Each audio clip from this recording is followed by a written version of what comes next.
Today's top story from the perspective of someone who's there. You are looking live. This just in. Not my beat. It is our pleasure today to welcome in for what I believe is the first time our guy David Harrison, Locked On Commanders, Sports Illustrated. He's been on the beat for a couple years now. Does a really great job, asks really great questions at the press conferences. He's gotten to get to know the locker room quite a bit, and it's my dumb fault that he hasn't been on the show yet. But David, we're fixing that right now. How you doing, man? What's up, man? How you been? Doing pretty well. So I always, when I was on the beat, Wednesday was kind of an interesting day to be in the locker room because you get a feel for how the guys are bouncing back from the loss. Obviously, everyone's pretty bummed right after. That's going to be the case no matter what. But by Wednesday, you kind of get the vibe of how the team is handling it and focusing on the next week. So as you guys went in that locker room today, what was the vibe? Of course, Jayden Daniels and Dan Quinn at the podium, but then ultimately of the players that you got a chance to talk to. Yeah, just a lot of determination to put the past behind them and move forward and make sure that the second time they go out there, the result is a lot more like what they expected. You know, from in the first game from a competitive standpoint, but then obviously you want the result to be better. I think the way Jeremy Reeves put it was, you got to get this taste out their mouth. You know what I mean? And obviously that's just going to take getting a win against the New York Giants. You know, I think that a lot of guys, it's not the division, rivalry thing. Even though that is obviously important, and it's not even the fact that, the Giants have had this team's number, at least not losing to this team, if not, straight up beating this team quite often, because a lot of these guys weren't here for all those, for a lot of those games. So it's about them internally, and it's about what they're trying to accomplish. It's not about any of that outside influence. And honestly, I think that's a good role to put this thing. I think it's a good way to approach this thing because, I think previous versions of this team, we've seen they've kind of been externally motivated, right? When they come in against like a Buffalo Bills team, they try really hard, even though it doesn't always go very well. They go out there with more effort and more energy than usual, but then they come in against a team like the New York Giants, and their energy basically matches the opponent. Well, this is looking to be an internally motivated team who wants to go out there every week with maximum energy. I was actually curious, Craig. I was wondering how the bags drill would look today, coming off of a loss, coming off of a disappointment. Some guys called it an embarrassment in week one, things like that, and the energy was just as high. So, for as small of a grain of salt that is, I think it kind of sets the tone and shows the mindset these guys are in right now. No, I love that internal versus external motivation. I think that's a really astute point and something to kind of follow and track as the year goes. David Harrison, Sports Illustrated, Locked On Commanders with us here on the Hoffman Show. Even thinking back to the weekend and whatever lingering conversations you had about Sunday today, David, and whoever you've talked to over the past couple of days, what was the level of surprise internally of how specifically the defense performed against Tampa? Yeah, I think the biggest, surprise from them would be their inability to finish. There was a good amount of pressures and there was a good amount of scenarios where they did the right things up until it came time to finish the play. And obviously, you could argue that you win a rep at the line of scrimmage, you win the rep at the snap, at the release, in the defensive back's mind, all that good stuff. But ultimately, it doesn't matter when you win the route. If at the end of it, you don't make the play, it doesn't matter, right? You look at the dropped interception by Benjamin St-Juste. You can call that a rep that you win, even though there's a penalty associated with it as well. You still want to see the guy come up with the interception. Then you've got other plays. I watched a lot of Frankie Luvu's tape, and I was talking to him a little bit about what I saw in the locker room today. And there's a rep where he comes crashing in. The Buccaneers have a screen called for Rachaad White, and Frankie Luvu comes crashing through from a defensive angle on the left side A gap, and what he ends up doing is forcing that guard and that center to double team him to keep him from smashing Baker Mayfield's face in. And so that center, instead of getting out ahead of that screen, what he's got to do is stay in to block Frankie Luvu. The result there is that another defender comes free to try to make a play on Rachaad White as soon as the ball is getting there. The problem is the tackle ends up missed. Rachaad White ends up gaining like 9 yards on that play. So what should be either a loss or maybe at best or at worst a 0-yard gain or a no gain ends up being a successful play for the Tampa Bay Buccaneers, not because the function wasn't there, not because the operation wasn't sound, but because when it came time to finish it all, it faltered and fell through. Since you watched Luvu, he's someone that I've been kind of curious to follow up on, and someone that I've got a gigantic pin in for all the obvious reasons. They actually gave him multi-year money, et cetera, et cetera. I felt like when I watched him, and I didn't go back and watch like all of his pass rush snaps. I guess I could now pretty easily with NFL Pro, but maybe I'll do that before we do take command or whatever tomorrow. Do it by the weekend, but since you went ahead and watched him. I felt like in what I did watch, David, the pass rush juice, like you see some of the explosiveness, but I'm just not like, oh, this is an elite pass rusher waiting to happen. I felt like some of his more effective rushes came from blitzes and kind of the ways he's traditionally gotten his sacks when he was in Carolina. What did you see, though, watching each and every snap from Frankie Luvu specifically as a pass rusher? Yeah, he's the kind of guy that's going to win in games. You know what I mean? Like in some games, they run with him. He's actually, the block eater or the decoy, whatever you want to call him. He's the guy that's going to spring somebody else loose, and sometimes he's the guy that they're trying to spring loose. And for multiple reasons on different snaps, sometimes it worked better than other times. There's a specific rep where he's got a blitz call through the B gap, and the defensive linemen are supposed to kind of open that door for him. And they actually do a fairly good job. And to be quite honest with you, it looks to me like Graham Barton, the Buccaneers rookie center, actually sticks his left leg out there as Luvu is screaming through that gap. And actually trips him. I mean, according to NFL rules, he actually goes out there and trips him. And for one, the center is not supposed to be in that position anyway, so you kind of see him deliberately move into the line of fire where Luvu's coming through. And look, if you're a Bucs teammate, you're patting that dude on the helmet and saying, hey, good job, because taking a full-grown man to the thigh at that speed and Frankie Luvu's aggression is not going to feel good, but ultimately it keeps Luvu from getting to Baker Mayfield.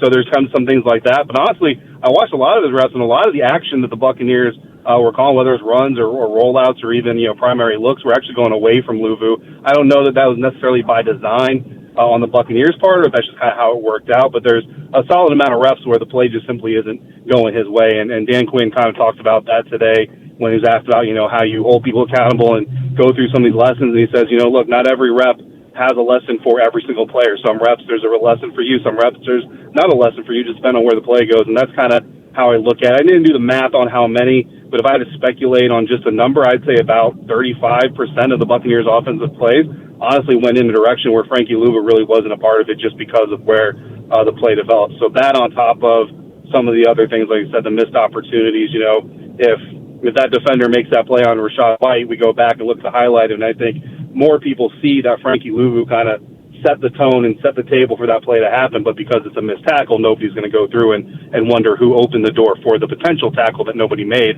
because that's just not how we operate. So I think that if this defense as a whole is able to start finishing a little bit better, you'll start to see where some of these games and some of these guys play off of each other and how effective that can be. David Harrison, Locked On Commanders, with us here on the Hoffman Show. Also, David, when he doesn't have to rush against Tristan Wirfs, it'll probably go better.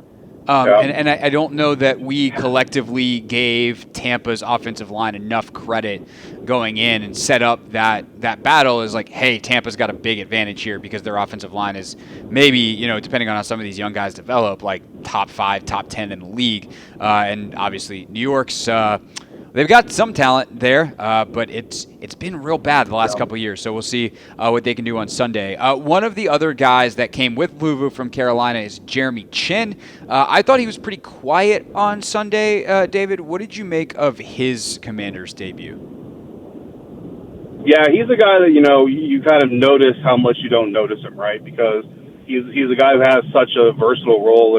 There's actually one rep where he's left as a single high safety, which I was a little bit surprised of, because people who covered him in Carolina would tell you last year that that's really where he got exposed and kind of ultimately what led to his falling out, where everybody kind of understood that at the end of last season he wasn't going to be back with the Panthers organization. I think it was a mutual decision at the end of the day. Both sides kind of agreed that relationship was over.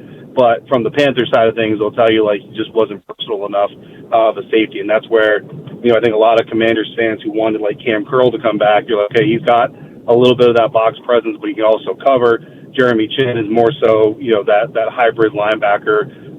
Some people call it a star, whatever you want to call it in your scheme is fine. But basically, he's just a linebacker who's back there and kind of provides, I would say, average coverage ability. But to see him left back there as a single single high safety. It was a little bit surprising, and there was only the one rep where I really noticed it because I was actually watching Frankie, but it just kind of stood out to me in that play specifically. So, he's again, it's kind of a situation where some of these guys, like, you're going to have guys that I think you expect to be able to win one-on-one from time to time. I think Dorrance Armstrong Jr. is a guy who's going to be expected to be able to do that. But I think a lot of these guys, Frankie, Jeremy Chin, Jamin Davis even, he made a couple really good plays. But even the plays where Jamin Davis flashed, it's actually the work of other guys that, in tandem with what opens up that opportunity. And in those opportunities, Jamin was able to close, which is, again, why it stands out. But I think that a lot of these players are players that they just got to play off of each other. But that's what Joe Jr. wants, and those are the games that they're going to play up front, and the stunts and the twists and the delays. And, one guy drops out, another guy replaces them, things like that. It's just a matter, again, of just getting in there to close. I didn't watch Jeremy Chin's film from an aspect of breaking him down specifically, but absolutely noticing that we didn't notice him. Certainly, you want to be able to notice a guy like that who's expected to be kind of a focal point of this defense. Yeah, when that dude makes plays, it is a big, you notice him. Big hits, physical play, right. And just didn't seem to pop off the screen at all on Sunday. Obviously, David, offensively, that is where most people are paying attention because of Jayden. And nationally, the story this week, if you listen to any national podcast or if you read any of the columns, Fowler and Graziano do their, insider column from ESPN. And I'm like, sometimes it feels like you guys just read a stat sheet and see a number, and there's not a whole lot of context here in terms of the Jayden running story. Yes, he had 16 attempts. Obviously, they did not want him to have that many, and a lot of that is on him to actually get the ball out of his hands. But Jayden spoke, Dan spoke, you talked to other people in the locker room. What do we make of how they make sure that he does not run the ball as much moving forward, and is that even actually a stated goal with internally with Cliff Kingsbury and whatever instructions he's getting from DQ? Yeah, I don't know. I would say that it's probably going to be a stated goal, as in, they put a cap on him, like, hey, dude, you're not allowed to run the ball. Combined between design runs and scrambles, you're not allowed to run the ball more than 12 times. We're going to kind of put a cap on you, because if you do that, you obviously run the risk of taking a guy out of his game and away from what makes him special. And Dan Quinn talks about it all the time, superpowers, right? Well, one of Jayden Daniels' superpowers is the ability to athletically dictate the pace of the game. Another one of his superpowers, I think, is his ability and willingness to make really quick decisions, because we see a lot of rookie quarterbacks, young quarterbacks, first-year starters like we saw last year, who kind of get to this point where they're basically afraid to make a decision. And I've always said the worst decision you can make is no decision, because it used to be make a decision, and it's a wrong decision, we can work with you, right? Every coach wants you to play fast, because if you're playing fast, I can work with that. But if you're playing hesitant, you're playing scared, there's a lot wrong with that. So you want Jayden making decisions at a high rate. The trick is, let's get him tuned in. Let's get him focused, right? Let's zero him in to a shot group where the quick decision he's making is the quick decision that we want him making and the best one on the field. And, that's going to take experience. He's a rookie quarterback. He impressed a lot of us with his training camp decision-making and his poise and all that stuff. And I think for some people, what that led to was, thinking that this rookie quarterback maybe is this, otherworldly rookie quarterback, where the truth of the matter is, no, that was his first NFL game, really, and that was his first NFL rep. And, the first time he saw a fire blitz, that was his first time seeing a fire blitz in the National Football League at that speed with that type of aggression. And, he's a human being just like anybody else, so the reputation of Todd Bowles' defense and how exotic it can be and aggressive it can be, that's going to be in anybody's head. So I think, was he a little bit fast to the run decision? Perhaps. But at the end of the day, you also look at the opportunities for him to run were mostly successful, mostly positive. He is getting down. I know a lot of people don't like the combat roll that he's doing instead of the slide, and I get that. But, the decisions he's making are good decisions. The issue, if you want to call it that, is there are better decisions to be made on some of these reps, and that's what they're going to work on fine-tuning and honing in. And as Jayden watches this tape and goes through these experiences, he's just like anything else. Like when you walk up to the mic, with a guest for the second time, you have that first-time experience with that guest, and hey, this dude doesn't answer questions very long. Or when you get, David Harrison on, he talks too much, so I only need 5 questions for this segment. You have a better way to attack that next experience, and that's what Jayden Daniels is going through right now. David Harrison talking very well here on the Hoffman Show. His first appearance, yes, he will definitely be making a second sooner rather than later. No need to worry about that. To follow up on that, though, David, last thing I'll ask you is,